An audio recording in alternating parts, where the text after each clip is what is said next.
উত্তর ত্রিপুরা জেলা স্বাস্থ্য ও পরিবার কল্যাণ সমিতি ও NHM প্রোগ্রামের উদ্যোগে ধর্মনগরের একটি বেসরকারি হোটেলে মঙ্গলবার অনুষ্ঠিত হল জেলা পর্যায়ের মিডিয়া সংবেদনশীলতা কর্মশালা। কর্মশালায় উপস্থিত ছিলেন জেলা মুখ্য স্বাস্থ্য আধিকারিক ডক্টর দীপক হালদার, জেলা টিকাকরণ আধিকারিক সৌম্যকান্তি সিনহা এবং অন্যান্য স্বাস্থ্যকর্মী। ডক্টর দীপক হালদার সংবাদ মাধ্যমকে জানান, মাতৃ শিশু স্বাস্থ্য, টিকাকরণ, পুষ্টি, রোগ প্রতিরোধ এবং স্বাস্থ্য অবকাঠামো উন্নয়ন সহ NHM এর বিভিন্ন কর্মসূচি জেলা জুড়ে সফলভাবে পরিচালিত হচ্ছে।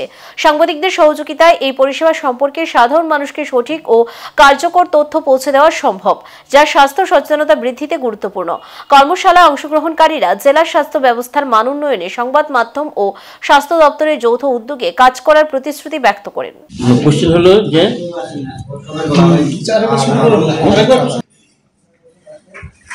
এই প্রোগ্রামটা যে আমরা যে করি যে আমরা বিভিন্ন যে প্রোগ্রাম অনেক সময় অনেকেই আপনারা অ্যাওয়ার না, সেই জিনিসটা আপনাদের কাছে পৌঁছে দেওয়ার জন্যই যে আমাদের NHM এর আন্ডারে যে বিভিন্ন প্রোগ্রামগুলি আছে সেটাই আপনাদের জানাবার জন্যই এই প্রোগ্রামটা করা হয়েছে।